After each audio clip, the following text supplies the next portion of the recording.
হাওড়া স্টেশনে নেমে food প্লাজাতে breakfast করে আমরা যাব কলকাতা। বাস, লঞ্চ, ট্যাক্সি কিছুতেই না, আজ যাব আন্ডার ওয়াটার মেট্রোতে।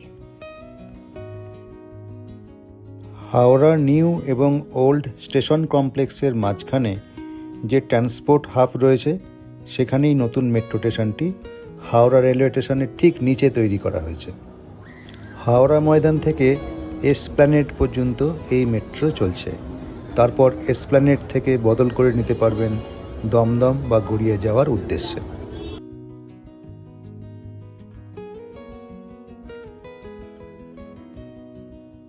মেট্রো স্টেশন হাওড়া ভারতের মেট্রো স্টেশনগুলির মধ্যে সবচেয়ে গভীরে এটির অবস্থান। শুধু আন্ডার ওয়াটার নয়, দেশের মধ্যে প্রথম মেট্রো চালু হয়েছিল এই কলকাতাতেই। 1984 সালে প্রথম মেট্রো চালু হয় নেতাজি ভবন থেকে এসপ্ল্যানেড পর্যন্ত। বর্তমানে দেশের চতুর্থ বৃহত্তম মেট্রো নেটওয়ার্ক কলকাতা মেট্রো। সবথেকে বড় মেট্রো নেটওয়ার্ক হলো দিল্লি মেট্রো, এরপর নাম্মা মেট্রো বা বেঙ্গালুরু মেট্রো ও তৃতীয় বৃহত্তম হায়দ্রাবাদ মেট্রো। হাওড়া থেকে এসপ্ল্যানেডের ভাড়া 10 টাকা। আমরা একটা টিকিট কিনেছিলাম টিকিট ভেন্ডিং মেশিনে, আর আমাদের কাছে 10 টাকা খুচরো না থাকার জন্য অন্য টিকিটটা আমরা কাউন্টারে লাইনে দাঁড়িয়ে কিনেছিলাম। পরে জানতে পারলাম যে স্মার্ট কার্ড করা যাচ্ছে। স্মার্ট কার্ডে টাকা ভরা থাকলে আপনি যে কোনো জায়গায় কার্ড সোয়াইপ করে যেতে পারবেন। স্মার্ট কার্ড থাকলে তোমাকে টিকিট কিউতে দাঁড়াতে হবে না। এই আমাদের এন্ট্রি টিকিট স্বয়ংক্রিয় গেটের কাছে আনার সাথে সাথেই গেট খুলে গেল। আমরা এখন চলেছি মাটির অভ্যন্তরে 150 ফুট গভীরে এক রোমাঞ্চকর অনুভূতির সাক্ষী হতে।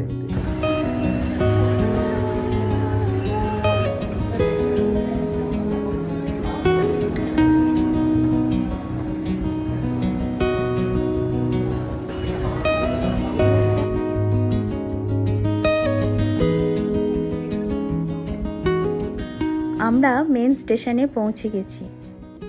মাটির এতটা গভীরে কত সুন্দর করে স্টেশন তৈরি করেছে, মনেই হচ্ছে না যে মাটির এতটা নিচে রয়েছে আমরা। আমরা একটু ছবিও তুলে নিয়েছি।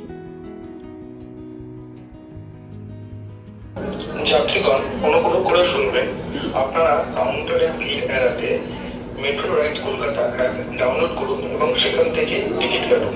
ধন্যবাদ।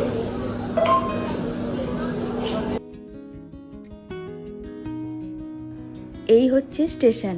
সেফটির জন্য পুরোটা গ্লাস দিয়ে কভার করা আছে। ট্রেন যখন আসবে তখন শুধুমাত্র ট্রেনের দরজার জায়গাটা খুলে যাবে, আবার ট্রেন চলে গেলে পুরোটা কভার হয়ে যাবে। এক্সাইটেড, প্রথমবার গঙ্গার তলা দিয়ে যাবো।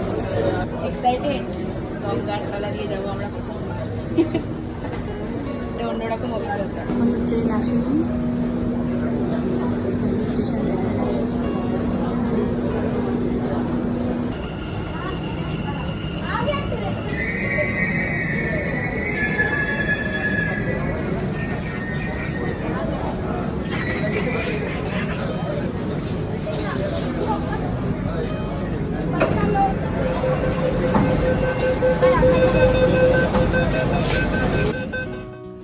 অত্যাধুনিক প্রযুক্তিতে তৈরি ট্রেন, যা একেবারে অটোমেটিক, এটিও অটোমেটিক ট্রেন অপারেশন। একটি কাটিং এজ সিস্টেম, যেখানে মোটরম্যান স্টার্ট বাটনে চাপ দেওয়া মাত্র 45 সেকেন্ডে 520 মিটার নদীগর্ভ অতিক্রম করে সামনের স্টেশনে পৌঁছে যাবে।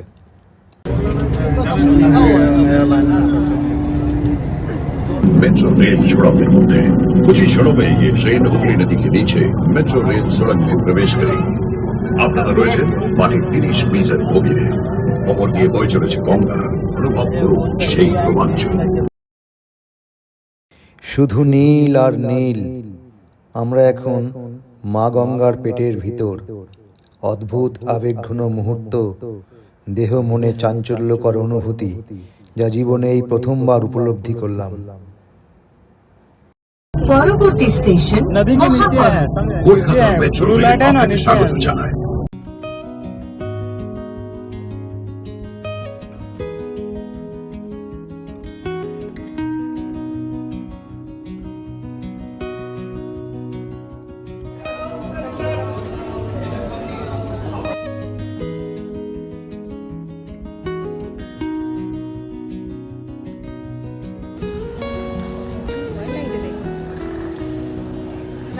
সাথে যাবে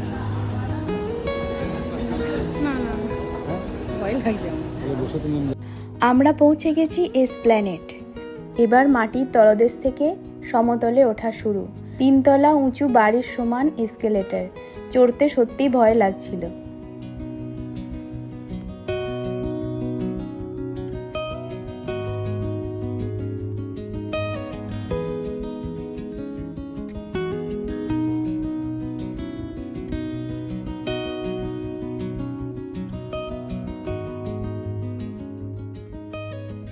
গঙ্গার নিচে দিয়ে ট্রেন, সঙ্গে সব্যসাচীর গলা, অসাধারণ লাগছিল ভেতরে। এত সুন্দর রোমাঞ্চকর লাগছিল, এত সুন্দর লাগছিল ভেতরে, দারুণ।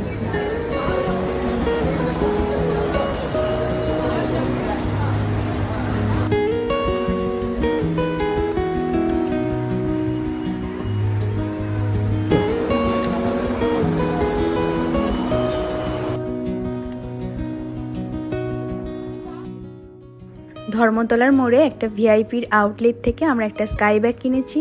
এবার আমরা যাব সেই জায়গায় যেটার জন্য আমরা আজকে কলকাতায় এসেছি।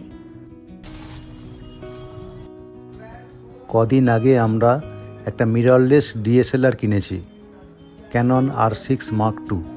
সিনেমাটোগ্রাফি করার জন্য ক্যামেরা ইকুইপমেন্টসের দোকানে আমরা এসেছি। আজকে কিনবো একটি গিম্বেল। আমরা পছন্দ করেছি DJI RS3 মিনি।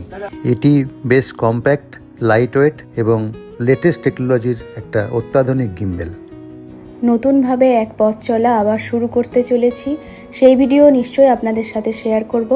এই ভিডিওটা ভালো লাগলে লাইক করবেন, কমেন্ট করবেন। কমেন্ট করলে আমরা আরও উৎসাহ পাই। আর অবশ্যই শেয়ার করবেন, সাবস্ক্রাইব করবেন। আজকের মতো এ পর্যন্তই। নমস্কার সকলে, খুব খুব ভালো থাকুন।